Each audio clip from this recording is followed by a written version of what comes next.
Donc, bonjour tout le monde. Bienvenue à cet entretien, à ce grand entretien à l'Espace Zine avec la maison d'édition Rodrigol.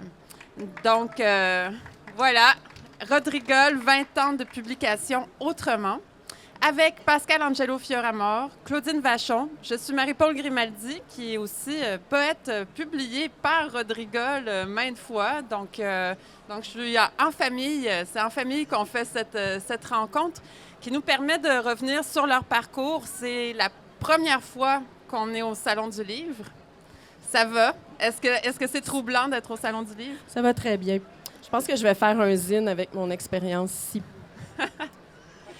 Il faut dire que voilà, Rodrigol est resté, c'est une maison d'édition complètement indépendante, non subventionnée. C'est vraiment grâce à l'association avec la librairie N'était-ce pas l'été, Coop Coup de Griffe qu'on est venu et Moult Éditions aussi qu'on a décidé de prendre la place, de prendre le coin. Un des coins. Un des coins du Salon du Livre, mais ça nous permet voilà, de souligner aussi une présence très active dans le milieu littéraire finalement, mais en marge. Puis on va essayer de parler de ça aujourd'hui. Les éditions ont été fondées en 2003 avec André Racette. Ce n'est pas tout à fait le début, parce qu'avant les éditions, il y a l'Empire, Rodrigol. Mais moi, ce que je me demandais en 2003, quand vous décidez de fonder une maison d'édition, vous êtes qui? Vous, en tant que personne? Et dans quel milieu littéraire, dans quelle culture, dans quelle société vous décidez de monter un projet d'une nouvelle maison d'édition?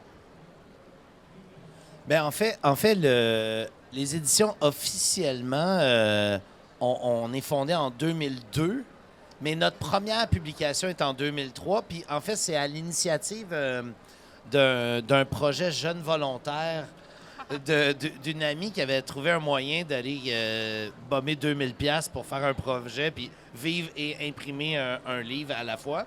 Et donc, avait fait cette demande-là, puis il y avait besoin d'un parrain, un organisme qui allait parrainer l'affaire. Puis donc, on a créé les éditions pour faire le parrainage, à vrai dire. Mais nous, on était déjà actifs avec l'Empire Rodrigol, là, si on veut. On faisait du cabaret, ça, essentiellement. Il y avait la musique, il y avait les productions musicales, il y avait toutes sortes de projets. Il y avait le cinéma aussi, ouais, en fait. Puis des cabarets de pitrerie, là. Donc, vous êtes des producteurs d'objets culturels et artistiques à ce moment-là déjà. Ben ouais, d'une certaine manière, ouais. Ah. Puis toi, Pascal, tu es dans les abdis gradationnistes. À l'époque, oui. À l'époque, plus maintenant, hein? Non, tu essaies d'arrêter. Les époques changent, hein? Mais donc, tu as ta carrière musicale qui roule. Ben ouais, on fait des shows, puis on cherche des occasions de trouver des... c'est des prétextes, à vrai dire, pour qu'on fasse des parties puis de la danse. C'est juste pour ça qu'il y avait un groupe de musique. Oui, c'est vrai. Juste pour ça. Mais en fait, l'idée aussi, c'est que on était un regroupement de mettons, une 10-12 de créateurs d'univers différents. Puis le fait, c'est quand même que à un moment donné, on avait des gens dans notre entourage qui, eux, étaient dans le domaine littéraire. Puis on s'est même pas posé la question. On a fait, hey, ben oui, on pourrait très bien partir une maison d'édition puis commencer à publier nos affaires. C'est un peu comme... On n'a surtout pas pensé. Toi, Claudine, t'en es où à ce moment-là dans ta démarche? Bien, moi, Personnel.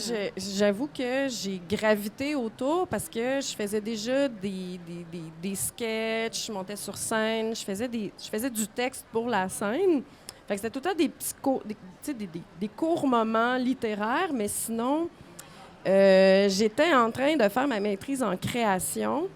Puis là, c'est un directeur de maîtrise qui m'a parce qu'il m'a dirigée, je me suis dit, bien là, à mon tour, je serais capable de diriger quelqu'un. Donc, c'est comme un métier que j'ai appris là, à l'université. Puis j'ai décidé de le faire après, tu sais, puis de donner suite à ça. Mais le but, c'était vraiment de diffuser, de trouver un moyen de publier des textes, puis de rendre ça facile, en fait, de rendre ça accessible. Et puis, je relisais des vieilles entrevues. Il y a André Racette qui est avec vous pour la maison d'édition. Il y avait plusieurs personnes sur l'Empire Rodrigol. André Racette est avec vous pour les éditions. Puis, dans des entrevues qui ont été faites auparavant, il parle d'un côté de vouloir un peu ébranler le milieu qui, des fois, se prend trop au sérieux et de vouloir un peu dépoussiérer ce qui se passe en ce moment, en 2003, en 2002, 2003. Mais en vrai dire, entre 2002, 2003 puis 2023, dans le milieu littéraire, il n'y a rien vraiment qui a changé. Là. C'est-à-dire, tout le monde dort au gaz. Là. Mais... il y a une affaire qui a changé parce que quand on a commencé, les habits gradationnistes, le groupe, le fondement même du groupe, c'était d'aller dans des soirées de poésie plate puis de faire je veux dire, la performance qui allait comme, disons, craquer un peu le milieu poétique. Fait que là, à ce moment-là, il n'y avait pas tant de lecture puis de cabaret que ça, mais maintenant, à la différence de 2023, il y a vraiment plus de lecture, il y a du cabaret, il y a des propositions, il y a des open mic, il y a comme quelque chose quand même qui s'est passé au niveau poétique, moi, je trouve. Non, moi, je parlais surtout de l'establishment. mais au point de vue de même des maisons d'édition, c'est clair qu'il y a eu une explosion de plusieurs projets. Oui. En fait, c'est peut-être... avec le recul, ce qu'on peut voir, c'est que le début des années 2000, quand Rodrigol a été fondé, on s'est rendu compte que c'était comme une espèce de début de vague d'une nouvelle génération d'éditeurs. Nous, on la sentait pas, mais si on pense que, dans le fond, tu sais... il y a eu le Cartanier, il y a eu La Peuplade, après ça, il y a eu Ta Mère. Il y a eu comme une vague de nouveaux éditeurs.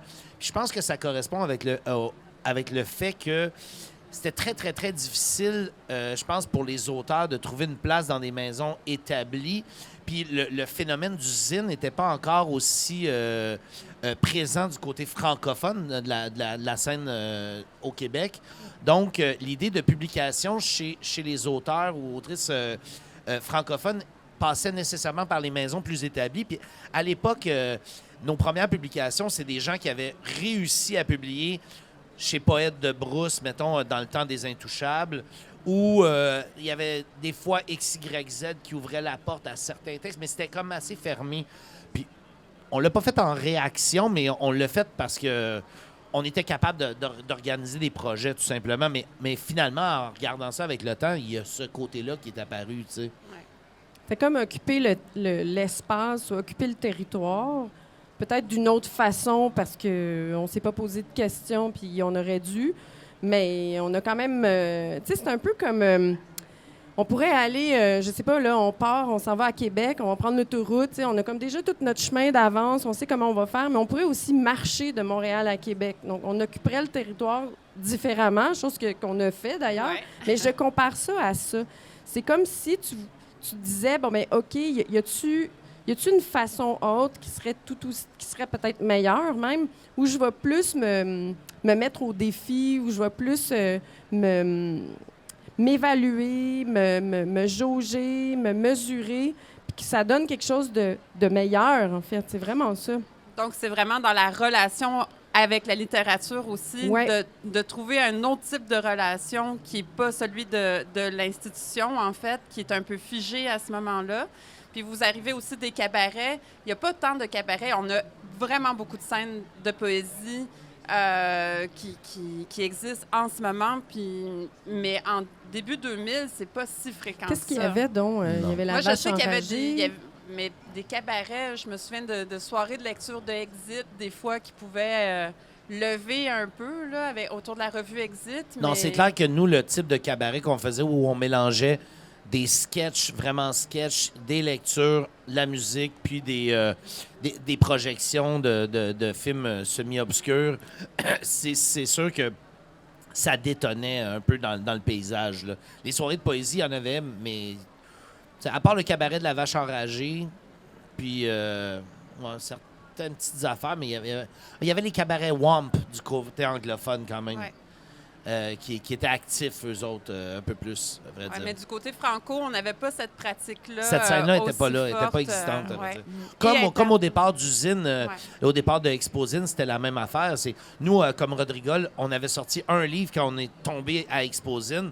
Puis on a regardé ça, puis on a fait comme « Wow, qu'est-ce que c'est que cet univers-là? » Puis là, après ça, on s'est impliqué dans Exposine dans les premières années vraiment pour aller chercher d'autres acteurs du milieu francophone puis les amener là en disant hey, « il y a un monde à découvrir. » là, tu sais. Oui, mais le premier Exposine où j'ai tenu une table, je pense en 2012, même 2011, je me sentais très minoritaire comme francophone, à savoir qu'est-ce qu'on fait là, tout ça, puis c'est plus le cas aujourd'hui, effectivement. Là. Donc, il y a l'envie d'habiter le territoire littéraire autrement, mais vous décidez quand même de vous consacrer quand même une grande part de vos énergies personnelles à construire une maison d'édition, un projet collectif qui va pas... Parce que qui va servir à d'autres, en fait. Parce que dans l'esprit du fanzine, on est beaucoup dans l'auto-édition, dans l'autoproduction. Les cabarets vous ont quand même servi à être sur scène avec votre gang aussi. L'Empire Rodrigol à produire les 10 des Abdis. Mais soudainement, vous ouvrez le projet à d'autres sans qu'il y ait de visée professionnelle derrière. C'est-à-dire que vous savez en partant que vous n'allez pas demander de subvention, vous n'allez pas tirer un salaire de ça. Il va falloir trouver du financement pour faire les livres. Mais c'est quand même tout un engagement parce que faire un spectacle, c'est une chose. Faire un livre, c'est un travail de longue haleine aussi. Mais pourquoi faire un choix? Je te dirais que ça... bon, on est conjointe, là, de fait aux yeux de l'État. Ça cadre aussi quand même avec le fait qu'on avait des enfants. Puis c'était quand même... On avait quand même le désir de continuer à faire de la production artistique, mais il y a la réalité d'avoir des enfants. Puis le projet d'édition, le désir de travailler à de la création, il demeure. On est les deux individuellement des créateurs. Et donc, on avait quand même besoin de faire de quoi. Puis faire de quoi, bien, c'était peut-être plus simple de le faire autour de la table de cuisine en invitant un auteur à manger puis à jaser de son texte avec la marmaille que d'organiser un show son et lumière, tu sais. Avec une ligne temporelle de production qui n'est pas la même. L'événementiel, tu as un deadline. Moi, c'est tout sauf les deadlines, s'il vous plaît. Il faut avoir beaucoup de patience comme, pour publier avec Rodrigol quand même, là, mais parce que ça va se vivre de manière familiale, organique, artisanale aussi, mais ça va donner un résultat unique et très, très beau aussi. On essaye. Mais donc c'était de prendre le chapeau de la direction artistique, en fait, à une autre temporalité, puis d'essayer d'ouvrir ça. Mais c'est quand même, je trouve que c'est quand même beaucoup d'engagement, beaucoup de travail. Quand on sait c'est quoi faire un livre, c'est un travail de longue haleine. Puis c'est tout un choix de se dire, ben nous, on va le faire gratuitement pendant 20 ans. Mais on pensait pas qu'on allait le faire pendant 20 ans. On savait que ça allait être gratuit. Gratuit encore, là. C'est ça. Mais oui. Mais ça fonctionne. C'est pas de notre faute, ça fonctionne. Oui, non, mais il y a ça. Il y a des auteurs qui vous relancent, qui continuent d'envoyer des manuscrits. Ouais. On a même pas mis notre site à jour pour avoir des manuscrits qui vont ailleurs pour être sûr d'en éliminer. Non. Mais il y a des beaux succès qui s'inscrivent à travers le temps aussi, de livres qui sont remarqués, une démarche qui est remarquée. Surtout ne pas faire de liste de Lucille de Pélouan qui s'est retrouvée en finaliste au prix des libraires quand même. Oui. En fait, c'était aussi de... C'est que dès le départ, là, la chose qui apparaissait dans les premiers projets, en fait, c'est ça, c'est que on a toujours vu le fait de travailler un livre, on a toujours travaillé ça par objet ou par projet. Tu sais, l'idée d'avoir des conceptions, des factures de livres toujours mouvantes, tu sais, pas un designer qui nous a dit ça serait cool de faire des livres comme ça, tu sais, mettons. Mais penser avec l'auteur, justement, avec l'idée de prendre du temps, penser à qu'est-ce qu'on veut laisser. Parce que dans le fond, c'est un peu ça. L'idée, c'est que tu prends un projet, on va commencer à travailler un projet avec quelqu'un. On ne sait pas ça va être quoi la finalité, mais on sait au final que le livre, ça ne sera plus le texte de l'auteur, ça ne sera pas à nous non plus, mais ça va être un objet qui va rester après nous, d'une certaine manière. Ouais. Mais justement, donc oui, on parle d'objets littéraires parce qu'il y a des livres, je pense que mon premier recueil, ça serait une des factures les plus classiques qu'il y a. Ça c'était parce qu'au départ, on avait utilisé un format qu'on voulait. On avait pris un livre de José Yvon là, qu'on avait trouvé bien beau parce qu'il était assez large. Puis, mais après ça, on a éclaté l'affaire parce qu'on s'est rendu compte que c'était un peu plate de faire tout le temps des livres pareils. Là. Puis déjà, quand on va, disons, dans les histoires de Sushana, Bikini London, on est déjà vers... Il y a du pliage. Et puis là, on part aussi vers des livres objets complètement. Little Beast, on le dépliait. Il y a les cartes de Louis Geoffroy. Et c'est là où l'imprimeur est comme un secret. Nous en veut. Non, c'est notre secret. Et puis, même Véronique Lambert, vous avez lancé le livre hier, c'est de la marde. C'est de la marde? Je sais pas. Et il y a un livret de vaccination à l'intérieur. Il y a comme un petit bonus dans le... Oui, sur la table, là, Ouais. on a amené une coupe de bonus. Ben là. oui, ben oui. Mais l'idée, c'est si on fait un livre, comment qu'on peut complémenter, comment qu'on peut aller chercher quelque chose d'autre. Mais aussi, en dehors de ça, c'est de présenter des projets qui correspondent à ce que le texte et à ce qui en émane aussi. Là. C'est un peu ça. C'est ça. On rentre dans la question de la démarche artistique parce qu'il n'y a pas de facture uniforme au niveau de l'esthétique, mais dans le propos aussi. Demain, je vais être avec Véronique Lambert. Mon dernier recueil qu'on a publié est plutôt sérieux quand même. Là, Véronique, c'est un recueil de blagues. On va être ensemble à représenter Rodrigol et à signer comme deux autrices de Rodrigol. Donc, c'est complètement éclaté comme proposition au niveau littéraire. Pourtant, il y a cette envie de faire sens. Je relisais aussi dans des entrevues, Claudine, tu disais qu'il y avait comme cette idée qui suit les mouvements anarchistes, de prendre ses propres moyens pour retrouver des manières de faire du sens dans le monde actuel, dans son monde. Donc, c'est quoi le sens de Rodrigol? C'est quoi la démarche artistique? Donc, on parle de coller à des auteurs, à des voix, mais comment vous les reconnaissez? Comment vous les choisissez? Mais ça a changé parce qu'au Ouais. départ, c'était comme l'entourage. Après ça, avec Exposine, c'est juste le livre de Shoshana, c'est quand même un recueil de ce qu'elle présentait à Exposine. Donc, c'est sûr qu'à un moment donné, tu peux pas toujours publier les gens que tu connais autour de toi. Fait que là, de fil en aiguille, il y a comme des gens qui...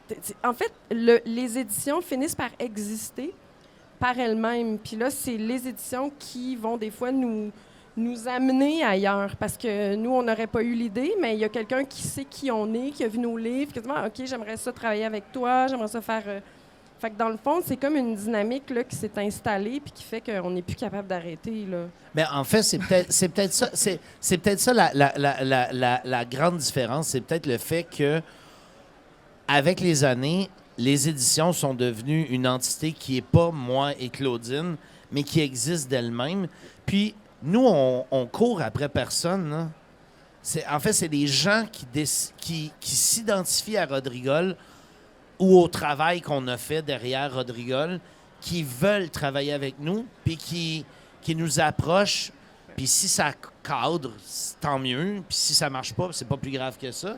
Mais la bête... c'est pour ça que, tu sais, la ligne éditoriale et tout ça, c'est toutes des affaires qu'au début, on se disait, OK, on veut publier des types de textes comme ça, mais rapidement, on a laissé comme tomber ça parce que la définition même, elle ne peut pas s'articuler en 1000 mots. Là. C'est une affaire qui existe depuis 20 ans. On ne publierait pas les mêmes affaires si on retournait back in the days, là, d'une certaine manière. On publierait ça probablement complètement différemment, mais c'est pas rien. Ça existe en dehors de nous. C'est ça qui est pertinent, dans le fond. Selon les projets que vous avez rencontrés aussi, Donc, c'est les projets qui viennent vous mener. Mais c'est vrai que moi, quand j'ai proposé mes manuscrits, quand je vous ai proposé les manuscrits, l'idée, c'est que j'étais là, qui va me publier? J'ai l'impression de tomber entre les cases. Puis, je trouve une maison d'édition qui, justement, je suis incapable de caser aussi. Donc, je me dis, j'ai peut-être une chance d'être comprise, d'être entendue, d'être comprise dans ma démarche à ce moment-là. Mais totalement. Donc, ça veut dire que le projet il est ouvert aussi. Là. C'est pour ça que toutes les possibilités sont là. Il n'y a pas 2 livres pareils. Bon, les formats, on va les retrouver.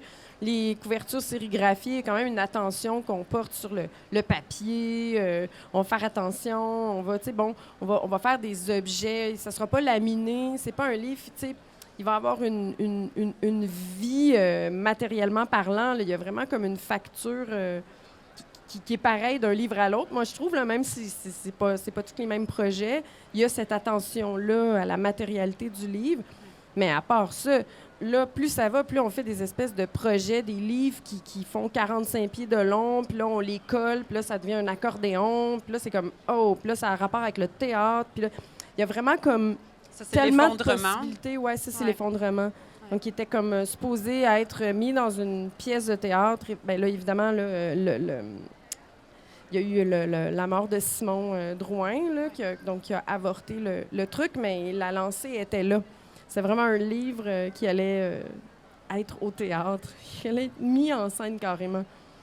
On devait voir le livre sur scène, donc il devait devenir un objet scénique dans toutes les installations aussi que Laurence fait. De l'orchestre orchestre. Ouais. Sauf que le livre accordéon de 40 pieds de long, ça nous prenait 4h30 faire une copie à la main. Fait qu'on a réussi à en faire, je pense, 96. Puis pas d'allure. Puis là, après ça, l'affaire, c'est qu'on les a toutes vendus, ces maudits livres-là. Puis là, on en voulait on a fait une deuxième impression. On a fait 50 au départ, puis on a fait un autre 50. Puis là, après ça, on a décidé de faire une version pérenne, là, dont il en reste quelques copies. Ouais. Mais ce qui est impressionnant, c'est que ce projet-là, qui est un projet qui est un... Justement, vu le décès, vu que le show n'a pas eu lieu, l'effondrement était partout là, dans ce projet-là. Mais en même temps, c'est un des projets qui a le plus levé. Puis il y a une gang à Québec qui ont pris notre accordéon qui est en format genre 8-10, là. Ouais. Puis ils l'ont complètement numérisé.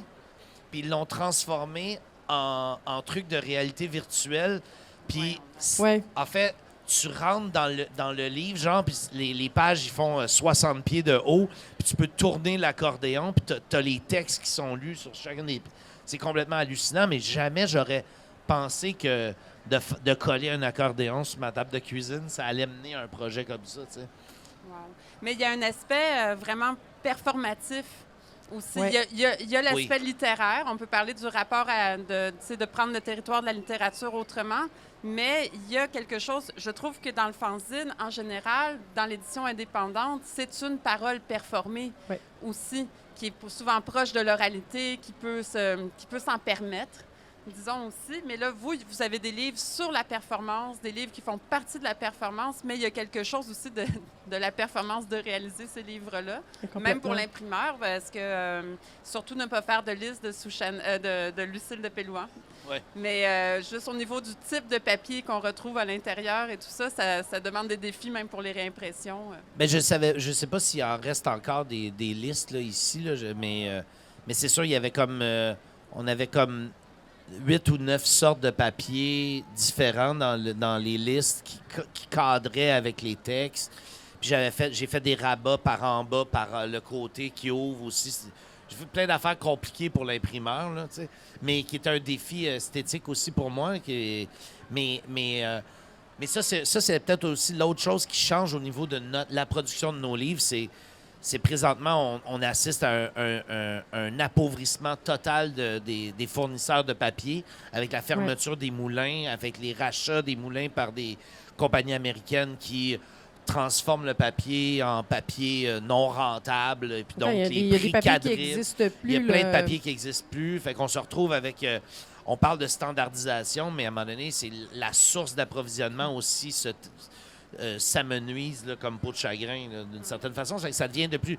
Quand on veut faire des trucs avec des tirages qui sont moyens ou petits, maintenant, j'appelle l'imprimeur et je dis, t'as-tu du papier beige? T'as-tu tel type? T'as-tu de la texture? Puis ça n'existe plus. Là. De plus en plus, c'est difficile, à vrai dire. Ou il faut imprimer des papiers pour créer des couleurs parce que c'est comme... Fait que le rêve de l'objet se passe pas de la même manière parce que autant on augmente dans les possibilités, dans les technologies.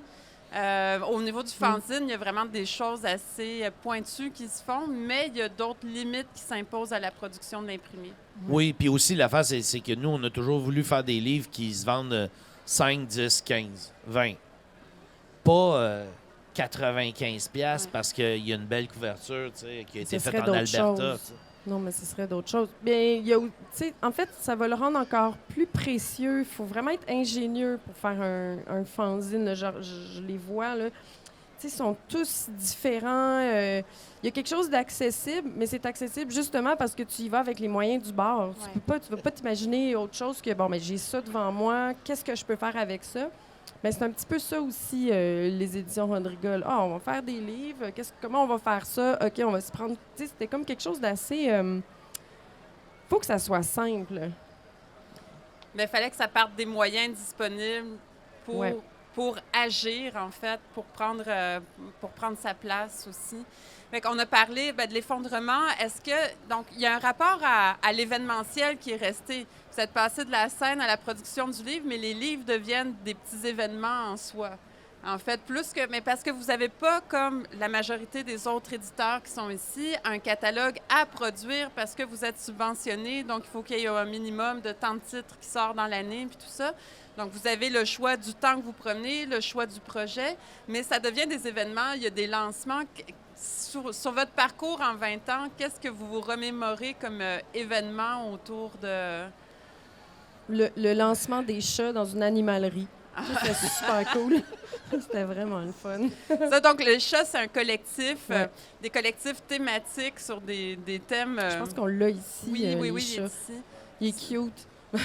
Des thèmes plus ou moins littéraires, finalement, mais vous invitez une gang de monde à écrire avec vous. Oui, ben en fait, on cherchait des thèmes qui sont peut-être un peu brûlés. Fait qu'on s'est dit, OK, c'est tough, les chats. Les sports, c'était ça, la campagne. Fait que, c'était tout le temps l'idée que, politique aussi, ça aussi, c'était tough. Oui, puis les Monster Truck. Monster Truck, là, ça, c'est une série... Il y en a qu'un, en fait. Il y a eu les Monster Truck. On a invité les auteurs, les écrivains à aller assister à un Monster Truck puis produire un texte par rapport à ça. Comme, moi, j'aurais aimé ça le faire sur le Salon du livre, là.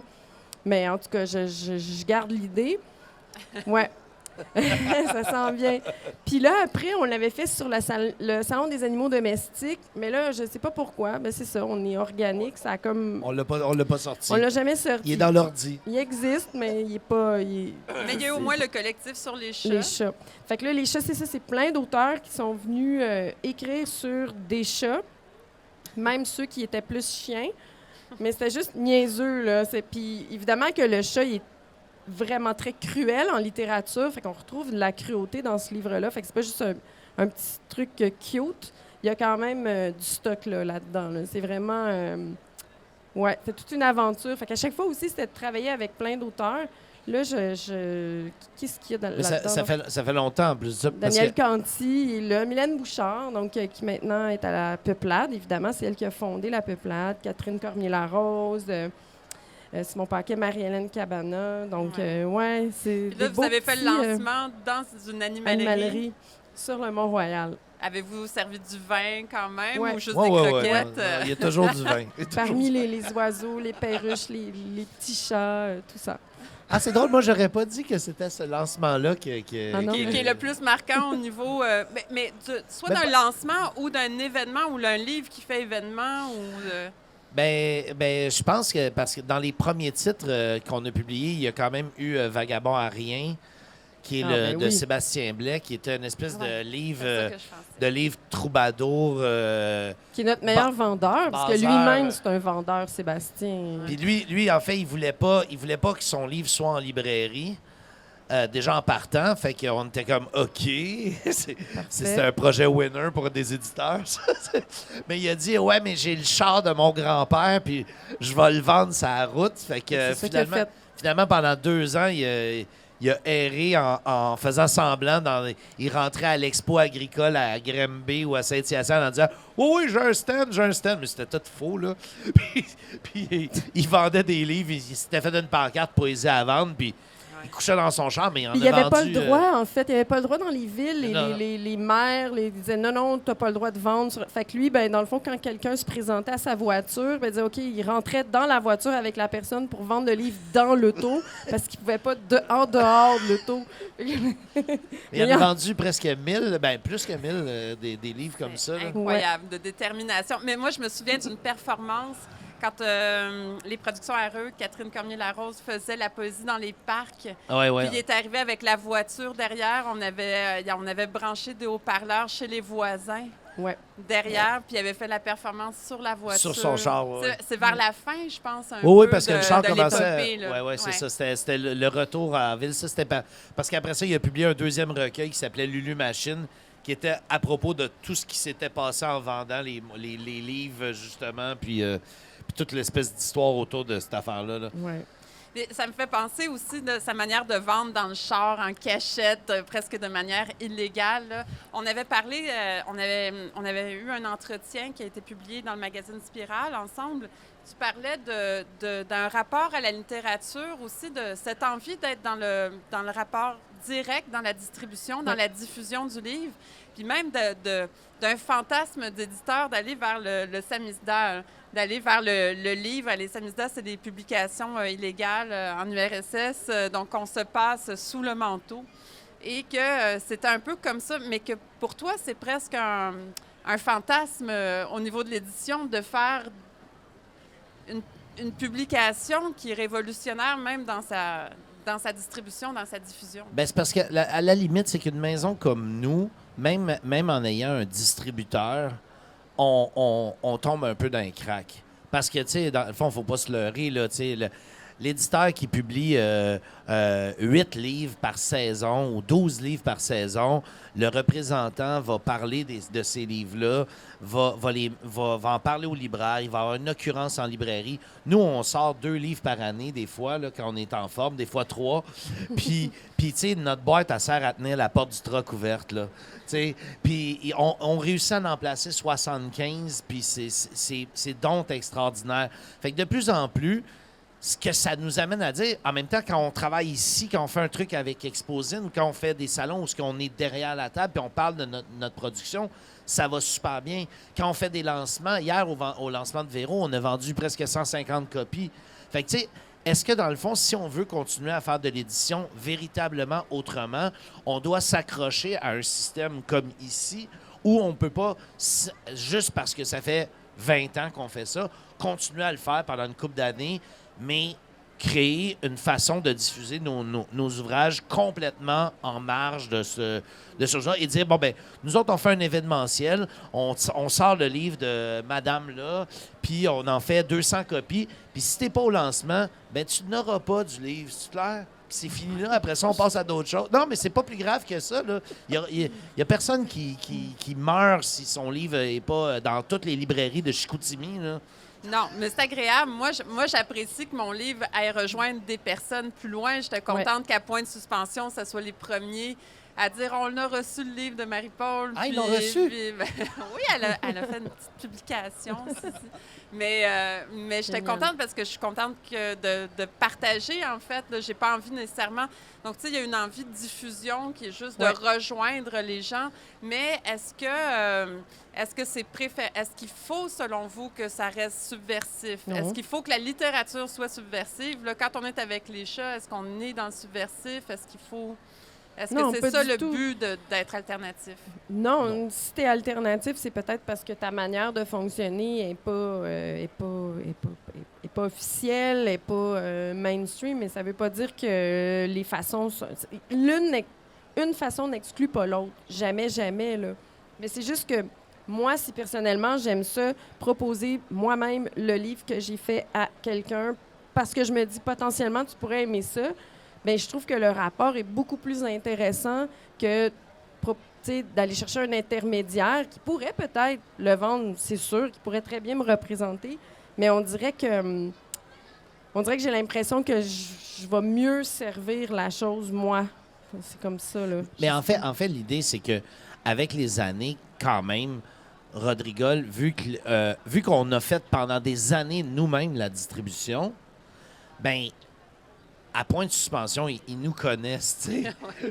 Fait que quand on sort un livre, il y a tout le temps un ou une libraire qui fait comme « Ah ouais, on va faire venir le livre de Rodrigol quand même. » Tu sais, il faut qu'on en ait des copies. T'sais. Fait que, en ça continue, c'est clair. C'est comme une famille, là. Mais il a fallu travailler beaucoup là-dessus. Puis c'est clair qu'à un moment donné, des fois, tu as l'impression que tu perds un peu le lien, tu sais, à vrai dire.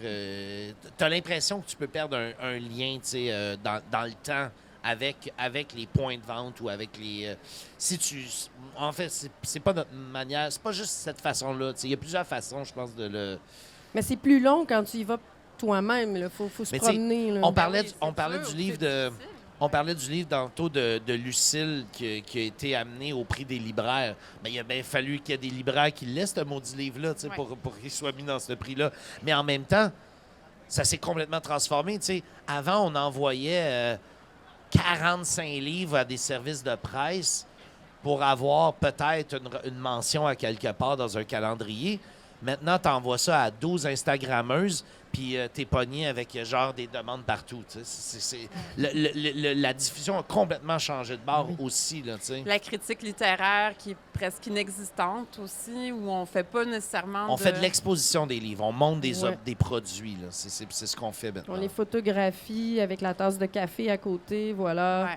C'est le catalogue.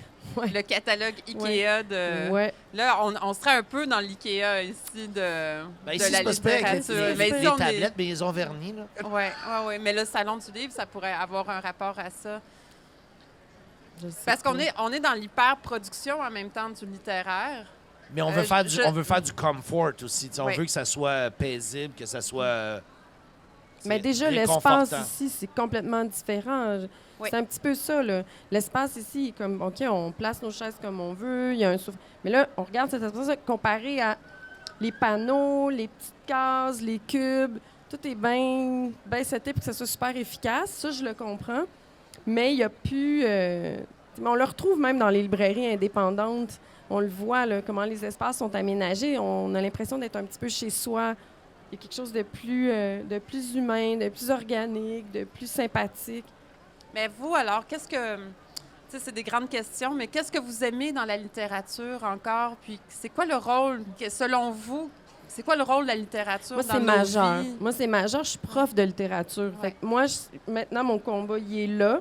Je veux parler des livres. Bon, évidemment, je dis toujours aux étudiants, vous n'aimerez pas les livres que je vais vous donner parce qu'ils sont obligatoires. Fait que déjà, en partant, c'est perdu d'avance et personne ne veut rien savoir de ça, c'est obligatoire.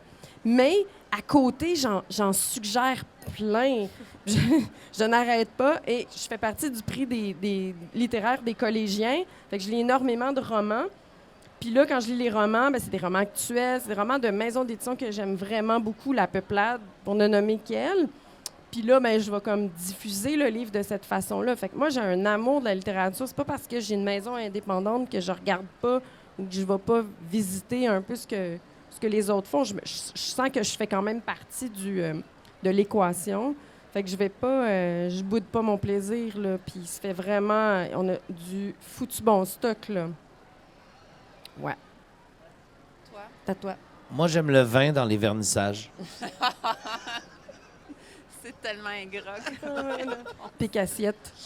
Non, mais en fait, moi, je pense que c'est toujours le désir de collaborer avec des gens. C'est ça, moi, ma grande motivation, c'est le fait de travailler avec d'autres, de recevoir un projet de création de quelqu'un, puis de savoir que cette personne-là veut avoir mon avis, puis est prête à ouvrir cet espace-là qu'elle a créé pour faire quelque chose avec. Moi, je trouve ça complètement comme hallucinant. Là.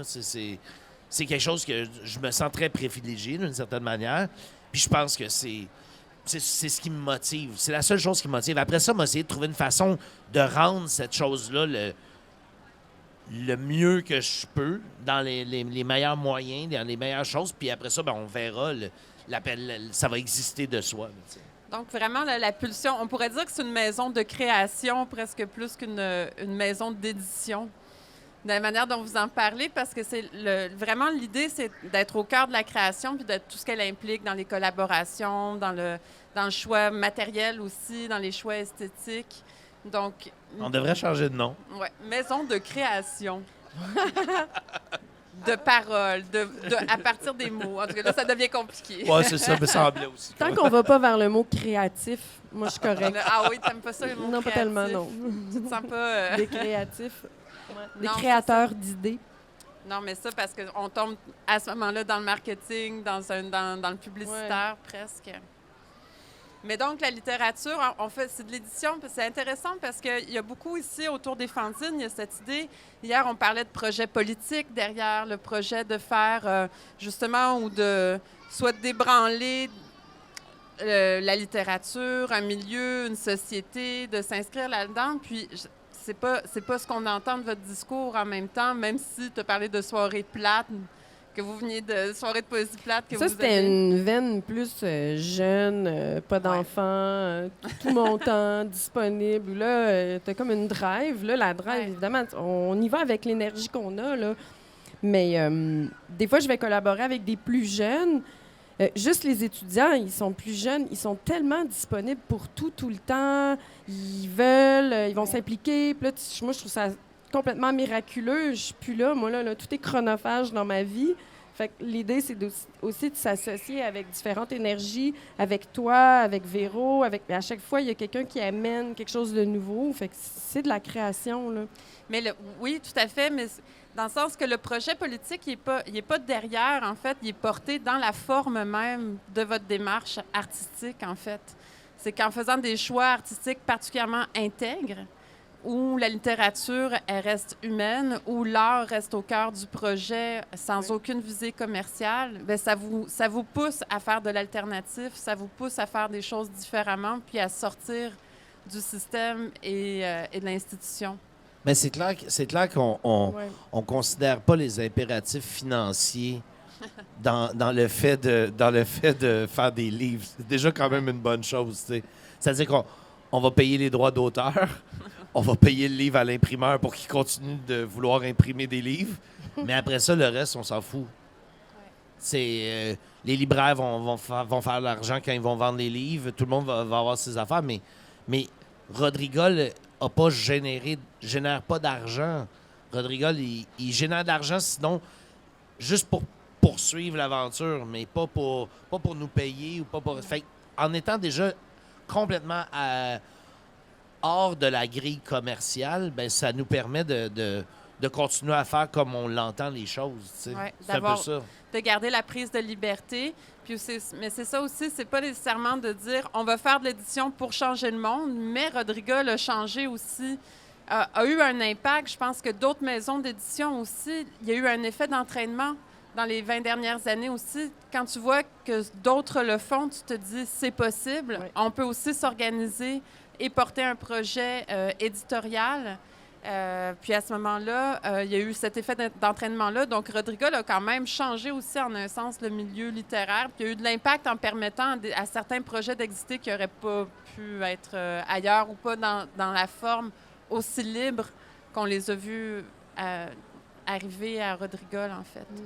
Bien, c'est un détachement qui permet justement de te sentir vraiment beaucoup plus libre. Là. Si tu n'es pas détaché, tu vas avoir plein de stress, plein de délais, plein de formulaires, plein de...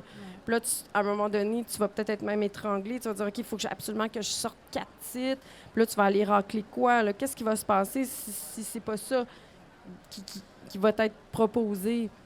On a parlé un peu des changements dans les 20 dernières années, mais il y a peu de changements dans l'establishment de l'édition.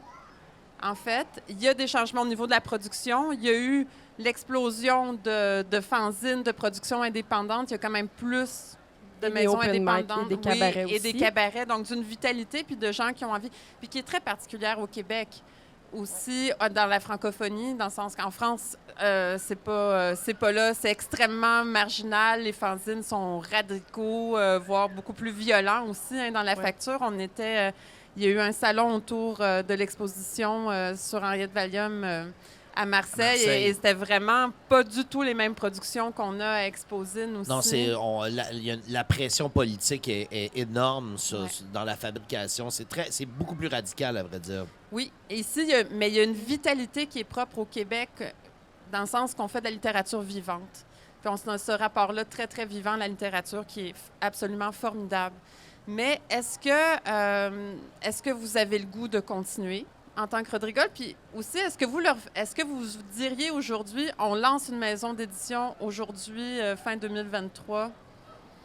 Il y en a qui le font. Est-ce que vous le feriez? Je trouverais un bon designer. Non, t'es le meilleur. Ah non, tes livres sont trop beaux. Non, aujourd'hui, je ne partirais aucun projet. Sachant que je suis à 3 jobs. Oui, il y a ça. Mais moi, j'aurais pas l'énergie, là, ça c'est sûr. Mais en même temps, si je regarde tout ce qui se fait, moi, je suis plus de la poésie, de la prise de parole. Il y a tellement du bon stock à publier, là. C'est hallucinant. Mais c'est ça, je suis fatiguée. Mais tu sais, dans le fond... Mais c'est correct, mais tu as encore envie, tu as encore quand même l'étincelle quand tu vois les textes, quand tu vois des choses qui se passent, puis tu as envie de les publier. J'adore écouter les autres aussi, là. Je suis pas juste... oui, j'adore. Je continue d'aimer ça. Il se passe quelque chose, là, ça c'est clair. Là. Il y a comme une prise de parole là, qui est très forte ici. Je pense que c'est peut-être pour ça que c'est américain, hein? Oui, mais il y a quelque chose quelque chose du mélange avec la culture anglo-saxonne. C'est narratif. Avec l'américanité en général qui fait que c'est aussi dynamique. Avec les contes, il y a comme vraiment quelque chose de particulier. Avec le hip-hop aussi. Ouais. Oui, aussi. Si j'avais des projets que je voudrais mener à terme présentement, depuis plusieurs années, j'aimerais ça commencer à publier des textes de la scène hip-hop, genre, mettons, des 20 ou 30 dernières années. Il y a énormément de trucs poétiques qui ont été travaillés là-dessus, puis qui sont, oui, des fois bien en chanson, qui vont disparaître et tout, mais il y a tellement de possibilités, là, tu sais, qu'à un moment donné, c'est juste, bon. Bien, il y a Ken Lo, je pense, qui a publié certaines affaires, oui, ça. Mais souvent, c'est des versions poétiques, mais travailler vraiment avec les bases de texte, mettons, là. Mais c'est super de vous entendre. Moi, j'ai tenu avec Isabelle Saint-Pierre, Catherine Cormier-Larose, Véro Bachin, Amélie Prévost. On avait une scène ouverte pendant des années. Puis de 2012 à 2017, à un moment donné, il y en avait tellement d'autres qu'on s'est dit, c'est correct, on n'a plus besoin. On l'a fait à un moment où on se disait, on a besoin d'une scène régulière. Là, il y a Bistrot Ouvert, il y a eu plein d'autres soirées qui sont nées. Il y a des vagues aussi, où il y a des creux de vagues et tout ça. Mais à un moment donné, on avait conclu, OK, on a fait notre temps.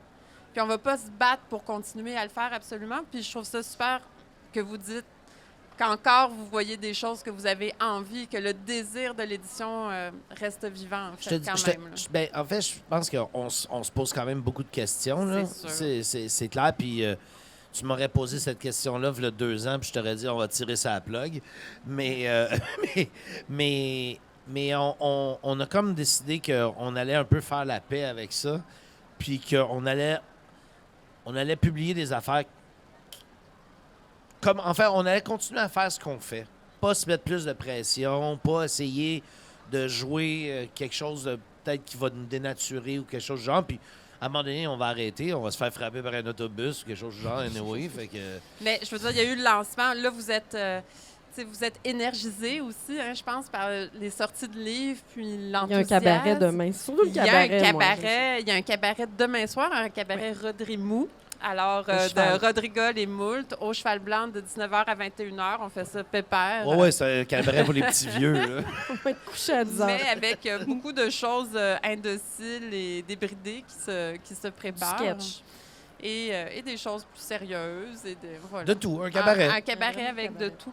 Mais hier, il y a eu le lancement de Véronique Lambert qui était un beau succès. Il y a plein de gens qui attendaient ce recueil-là de blagues aussi. Donc, il y a encore de la pulsion positive à faire le projet. Mais c'est normal qu'on ferait quelque chose de bénévole et d'indépendant pendant 20 ans. Et l'essoufflement est plus que normal, mais il faut faut qu'on vienne vous nourrir d'ondes positives. On veut que ça continue, Rodrigol. C'est merveilleux. Moi, je suis vraiment contente d'avoir publié avec vous. J'aurais pas... ça a pris du temps pour le dernier recueil. J'aurais pas voulu aller ailleurs pour autant. J'avais envie de vivre ça avec vous pour toutes les raisons dont on a parlé aujourd'hui. Merci beaucoup pour ce temps de rencontre. Est-ce qu'on a des questions oui. dans le public? Mais merci, Pascal et Claudine. Des questions à des éditeurs. Pourquoi? Comment? Combien? Ah non, ça... Est-ce que nos réponses vous ont satisfait? Oui, mais il y a quelqu'un ici. Tu peux passer ton micro, Pascal? Je vais juste briser la glace le temps que les autres se fassent des questions. L'affaire qui vous tape le plus, c'est nerfs. Des propositions qu'on vous fait, puis vous faites comme « Ah non, non, je veux pas avoir cette proposition. »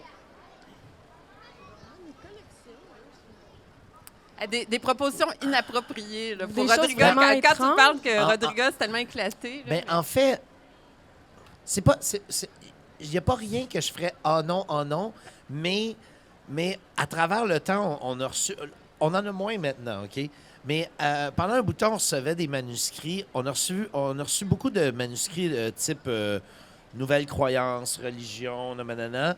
Mais je pense que dans les...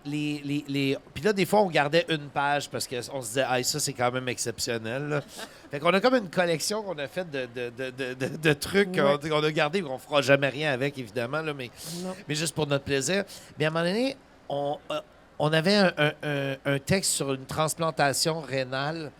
Puis j'avoue qu'en poésie rimée, on était comme « Wow, OK, je pense pas qu'on est là, nous. » C'est littéral. Mais d'emblée, il n'y a pas rien que je me dis... si quelqu'un m'arrive avec un projet de manuscrit de 700 pages Ça, c'est tough. en science-fiction, peut-être, je sais pas, avec des relents médiévaux, peut-être que ça va être non, mais... Mais moi, vous connaissant aussi, je dirais que c'est peut-être ce qui pourrait vous freiner le plus, c'est une ambition d'auteur, une ambition littéraire que vous ne seriez pas nécessairement en mesure de porter non plus, parce que vous n'avez pas envie de ce rapport-là. Mais tu as souvent ça, hein? Tu as l'écrivain qui arrive avec son fantasme. Puis là, tu te dis, mais comment je vais faire, moi, pour réaliser le fantasme de quelqu'un? Ça marche pas, pour là. se rendre au prix Médicis ou non, des ça marche choses comme pas. ça ne passera pas nécessairement. Non. Ouais. Non, mais il y a aussi le fait que les gens... On est plus maintenant dans un rapport où les gens, ils connaissent le catalogue, puis donc, ils voient un peu plus ce qui est possible. Puis si quelqu'un arrive avec quelque chose complètement de satellitaire, ben peut-être que c'est parce qu'il ne connaît pas qui on est, puis il donne son manuscrit à tout le monde, peut-être, c'est ça. Ouais. J'irais dans cette salle. Merci. D'autres questions? C'est bon. Ben, merci beaucoup pour cette rencontre. Merci. On se retrouve au cabaret demain, puis bon salon à l'Espace Zine.